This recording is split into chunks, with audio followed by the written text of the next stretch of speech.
کبھی کبھی ایک راز انسان پوری زندگی اپنے سینے میں دفن رکھتا ہے، اور جب وہ راز سامنے آتا ہے تب تک بہت دیر ہو چکی ہوتی ہے۔ آج کی کہانی ایک ایسی عورت کی ہے جس نے 40 سال تک ایک خوشگوار شادی شدہ زندگی گزاری، لیکن اپنے شوہر کے انتقال کے بعد اسے ایک ایسا خط ملا جس نے اس کی پوری دنیا ہلا کر رکھ دی۔ آخر اس خط میں کیا لکھا تھا، یہ جاننے کے لیے کہانی آخر تک ضرور دیکھیے۔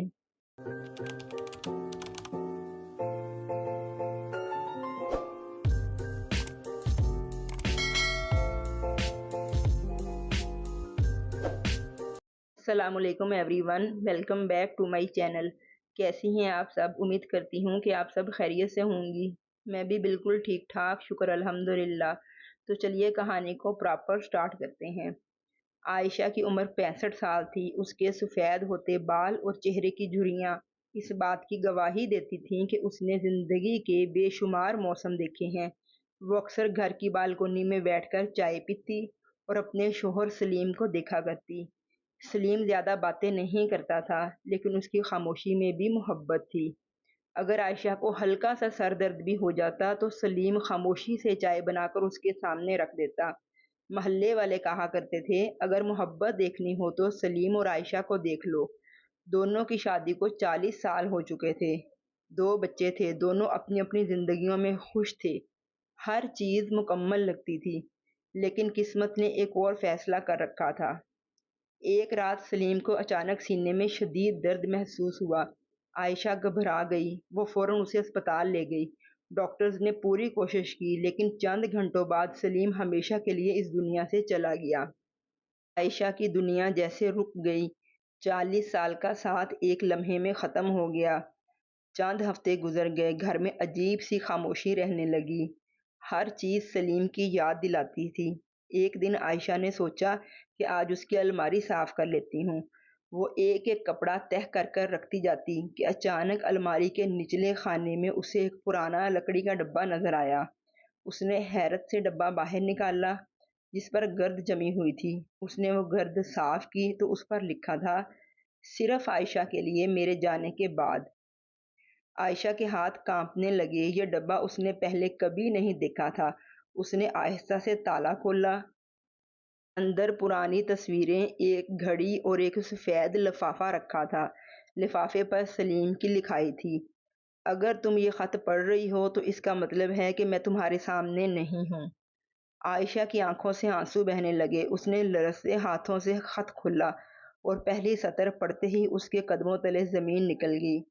عائشہ، میں نے 40 سال تک تم سے ایک سچ چھپایا ہے۔ وہ کون سا راز تھا؟ سلیم نے 40 سال خاموشی کیوں اختیار کی؟ اور کیا عائشہ بھی ایک ایسا راز چھپا رہی تھی جس سے پوری کہانی بدل جائے؟ عائشہ کے ہاتھ کانپ رہے تھے۔ اس نے ایک گہرا سانس لیا اور خط پڑھنا جاری رکھا۔ عائشہ، اگر تم یہ خط پڑھ رہی ہو تو شاید میرے نہ ہونے کا غم ابھی تمہارے دل میں تازہ ہوگا۔ مجھے معاف کر دینا۔ میں نے تم سے جھوٹ نہیں بولا، لیکن ایک سچ ضرور چھپایا۔ میں ہر روز یہ سوچتا تھا کہ تمہیں سب کچھ بتا دوں، مگر ہر بار ڈر جاتا تھا۔ مجھے ڈر تھا کہ کہیں یہ سچ تمہاری مسکراہٹ نہ چھین لے۔ عائشہ کی آنکھوں سے آنسو ٹپکنے لگے۔ وہ بار بار خود سے پوچھ رہی تھی، آخر ایسا کون سا راز تھا؟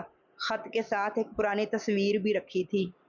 اس تصویر میں سلیم ایک چھوٹے سے بچے کو گود میں لیے مسکرا رہا تھا، لیکن عائشہ نے وہ بچہ پہلے کبھی نہیں دیکھا تھا۔ اس کا دل زور زور سے دھڑکنے لگا۔ وہ تصویر کو غور سے دیکھتی رہی۔ تصویر کے پیچھے صرف ایک تاریخ لکھی تھی، 1987، وہی سال جب ان کی شادی کو صرف 2 سال ہوئے تھے۔ عائشہ کے ذہن میں سوالوں کا طوفان اٹھنے لگا کہ آخر یہ بچہ کون ہے، اور سلیم نے یہ تصویر مجھ سے کیوں چھپائی؟ اسی لمحے اس کی نظر ڈبے میں رکھی ایک چھوٹی سی چابی پر پڑی۔ اس پر لکھا تھا کہ اس چابی سے وہ دراز کھولنا جسے میں نے ہمیشہ بند رکھا۔ عائشہ تیزی سے سلیم کی میز کی طرف گئی۔ اس نے کانپتے ہاتھوں سے چابی لگائی، دراز کھولا۔ اندر ایک پرانی ڈائری رکھی تھی۔ اس نے ڈائری کھولی۔ پہلے صفحے پر صرف ایک جملہ لکھا تھا، ہر انسان کی زندگی میں ایک ایسا فیصلہ ہوتا ہے جو پوری زندگی اس کا پیچھا کرتا ہے۔ عائشہ نے اگلا صفحہ پلٹا۔ سلیم نے لکھا تھا، 1987 میری زندگی کا سب سے مشکل سال تھا۔ میں ایک ایسے فیصلے کے سامنے کھڑا تھا جس میں اگر ایک راستہ چنتا تو شاید تمہیں ہمیشہ کے لیے کھو دیتا، اور اگر دوسرا راستہ چنتا تو مجھے پوری زندگی خاموش رہنا پڑتا۔ عائشہ کے دل کی دھڑکن تیز ہوتی جا رہی تھی، وہ ہر صفحہ بے چینی سے پلٹ رہی تھی۔ اچانک ڈائری سے ایک لفافہ نیچے گر گیا۔ لفافے پر صرف 2 الفاظ لکھے تھے، میری آخری خواہش۔ عائشہ کے ہاتھ لرزنے لگے۔ اس نے لفافہ کھولا۔ اندر ایک مختصر سا کاغذ تھا۔ اس پر لکھا تھا، اگر تم مجھے واقعی معاف کرنا چاہتی ہو تو کل صبح 10 بجے شہر کے پرانے یتیم خانے ضرور جانا، وہاں تمہیں میرے راز کا آخری حصہ ملے گا۔ عائشہ پوری رات سو نہ سکی۔ اس کے ذہن میں صرف ایک ہی سوال گونج رہا تھا، یتیم خانے میں آخر ایسا کیا ہے جو سلیم نے 40 سال مجھ سے چھپائے رکھا۔ صبح سورج نکلتے ہی اس نے سفید دوپٹہ اوڑھا، خط اپنے پرس میں رکھا اور خاموشی سے گھر سے نکل گئی۔ اسے بالکل اندازہ نہیں تھا کہ یتیم خانے میں اس کا سامنا ایک ایسے شخص سے ہونے والا ہے جو اس کی پوری زندگی کی حقیقت بدل دے گا۔ یتیم خانے میں کون اس کا انتظار کر رہا تھا؟ تصویر میں نظر آنے والا بچہ کون تھا؟ اور سلیم نے ایسا کون سا راز چھپایا تھا جس نے 40 سال تک اس کے دل کو بوجھل رکھا؟ اگلی صبح عائشہ کانپتے قدموں سے پرانے یتیم خانے کے دروازے پر پہنچی۔ یہی وہ جگہ تھی جس کا ذکر سلیم نے اپنی آخری خواہش میں کیا تھا۔ اس نے دروازہ کھٹکھٹایا۔ کچھ لمحوں بعد ایک عمر رسیدہ خاتون باہر آئیں۔ انہوں نے عائشہ کو دیکھا اور خاموشی سے بولیں، آپ عائشہ ہیں؟ عائشہ حیران رہ گئی۔ جی، لیکن آپ مجھے کیسے جانتی ہیں؟ خاتون کی آنکھیں نم ہو گئیں۔ انہوں نے آہستہ سے کہا، ہم 40 سال سے آپ کا انتظار کر رہے تھے۔ یہ سن کر عائشہ کے قدم جیسے زمین میں جم گئے۔ خاتون اسے ایک چھوٹے سے کمرے میں لے گئیں۔ دیوار پر پرانی تصویریں لگی ہوئی تھیں۔ اچانک عائشہ کی نظر ایک تصویر پر پڑی، وہی تصویر جو کل ڈبے میں سے ملی تھی، سلیم اور اس کی گود میں وہی بچہ۔ عائشہ کی آواز لرز گئی، یہ بچہ کون تھا؟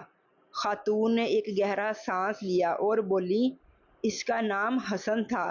وہ ایک حادثے میں اپنے ماں باپ کو کھو بیٹھا تھا۔ اس وقت وہ صرف 4 سال کا تھا۔ سلیم صاحب اکثر یہاں آیا کرتے تھے۔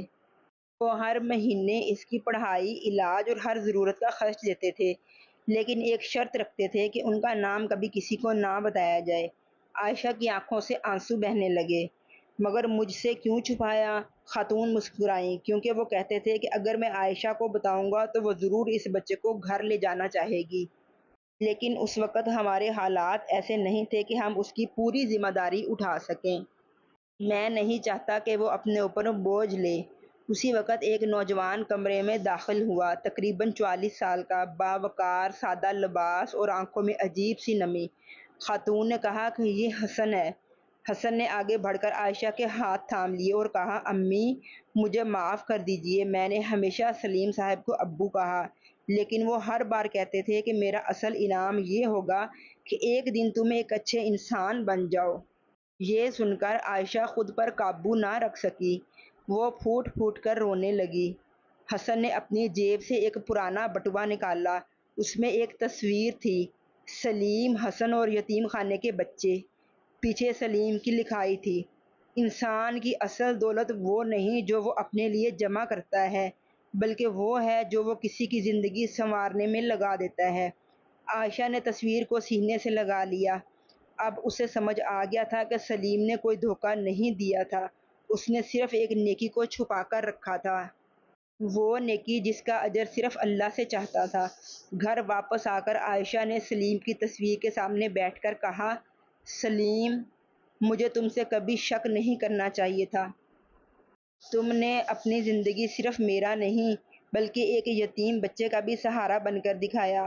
آج مجھے تم پر پہلے سے بھی زیادہ فخر ہے۔ اور پھر وہ سلیم کی تصویر کے سامنے بیٹھ کر زاروں قطار رونے لگی اور سلیم کو یاد کرنے لگی۔ ہم اکثر سمجھتے ہیں کہ راز ہمیشہ برے ہوتے ہیں، لیکن کچھ راز ایسے بھی ہوتے ہیں جو کسی کی عزت بچانے یا کسی کی مدد کرنے کے لیے چھپائے جاتے ہیں۔ اگر آپ کسی کی مدد کریں تو اسے دنیا کو دکھانے کے لیے نہیں بلکہ اللہ کی رضا کے لیے کریں، کیونکہ اصل نیکی وہی ہے جس کا گواہ صرف اللہ ہو۔ اگر اس کہانی نے آپ کے دل کو چھوا ہو تو ویڈیو کو لائک ضرور کریں، اپنی رائے کمنٹ میں ضرور دیں، اور ایسے ہی دل کو چھو لینے والی سبق آموز کہانیوں کے لیے ہمارے چینل کو سبسکرائب کرنا مت بھولیں۔ اللہ حافظ۔